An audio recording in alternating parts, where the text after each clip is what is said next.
大家好，现在我所在的这片地方啊，在20多年前连大米饭都吃不上，只能吃包谷沙饭。没错，这里就是大发天曲啊。这个地方呢，因为离我家乡比较近啊，已经来过好多次了。那今天呢，再带大家全面的了解一下大发天曲以及村庄现在发展的情况。首先，我带你们到这个最险峻的查尔岩那个地方去看一下那种险峻程度。让你们感受一下当年花了36年时间修建的崖壁沟渠是什么样子。这条天曲呢，是草王坝村的村支书带着当地的村民啊，断断续续花了36年时间修建的一条挂壁天曲啊，非常的了不起。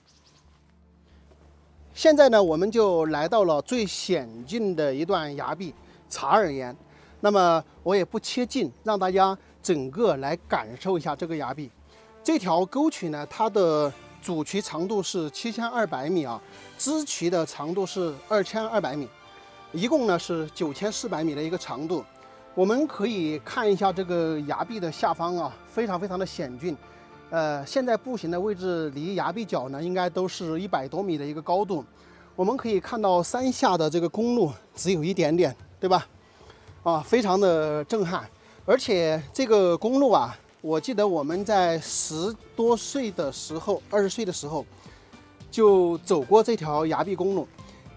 走过这条崖壁沟渠。当时呢是没有这些水泥来铺路的，也就是这个崖壁的这个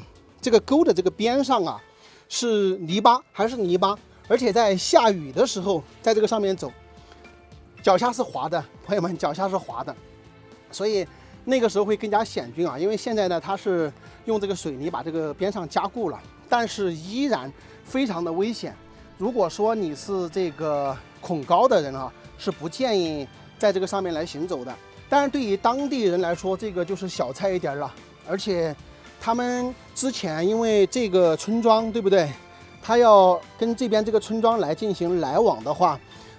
他走这个山上去翻过去的话，需要走2个小时的路程。但是他们通过这个崖壁沟渠这个上边小道走过来的话，就可能是半个小时吧。所以当这条沟渠修成的时候呢，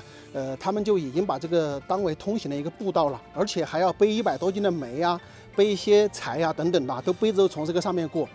所以这个人生活在山里啊，他是人适应山里的环境啊，不是说像大城市或者平原地方有那么好的条件啊。咱生活在山里人呢，没办法，必须要适应这种特别严苛的这种生存环境啊。那今天呢，我们就只走到这个查尔岩的这个位置，因为这里呢我来过好多次啊，其实拍的也比较多。如果说大家有兴趣呢，你们可以去翻看我以前的视频哈，有各种航拍啊、各种说明啊等等都有。今天主要是带你们来看一看这个风景哈。这个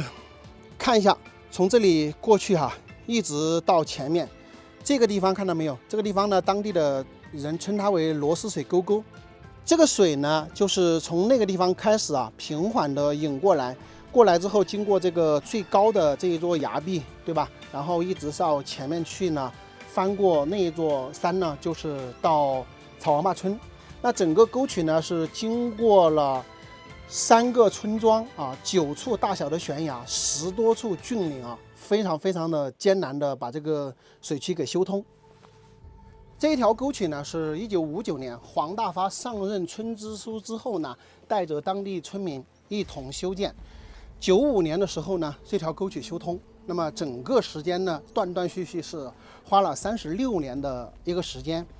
然后其实这条沟渠它不是一次性修通的啊，因为一开始他们修沟的时候，也就是59年开始修沟的时候呢，他们的那个沟实际上是在我现在所在的这个崖壁的上方啊。但是当时因为是一个技术的原因，所以那个沟没有修通啊，废弃了之后呢，黄大发支书呢又到这个镇上啊，到县里去学习水利工程，学习了3年之后呢，回来，然后在92年的时候呢，再开始修沟渠。那么这一次呢，就是一鼓作气的把这条沟渠修通，3年时间呢就修完了。也就是说，在95年的时候呢，这个沟呢就通水了。带着村民把这条水渠修通的黄大发支书呢，也在2017年被评为了中国年度10大感动人物之一啊。其他的荣誉呢更是数不胜数，我就不一一跟大家讲解了。1995年草王坝村通水之后啊，黄大发支书呢又带着村民进行坡改梯，把昔日的这些土地全部变成农田，从此呢就改变了村庄以前吃不上米饭的一个窘境。黄大发的脚步呢，其实从未停止啊，他带着村民把这些村里面的土地改变成农田，有了大米饭吃之后呢，又带着村民挖路啊，从这个镇上乡里把路慢慢的挖到这个村里面，也是几十公里的一个路程，当时也是费了非常大量的工程啊。等到这个公路修通了之后啊，村民们慢慢的都过上了幸福的日子。然后后来这个因为仁怀到遵义要修一条高速路嘛，好像之前这条高速路的路线是偏离现在所在的位置的。那黄大发呢，又去各方面去争取、去申请等等，最终呢，这条公路也通过这个地方，而且呢，还在这个地方开设了高速路的出站口。可以说，现在的草王坝村呢，已经插上了腾飞的翅膀啊，整个看去呢，就是一个新农村的面貌啊。所以这个也是一代接着一代人的努力换来的结果。正因为仁遵新高速从这里经过，而在这个地方呢，又诞生了一座世界级的大桥啊，就是我们眼前这一座大发曲大桥。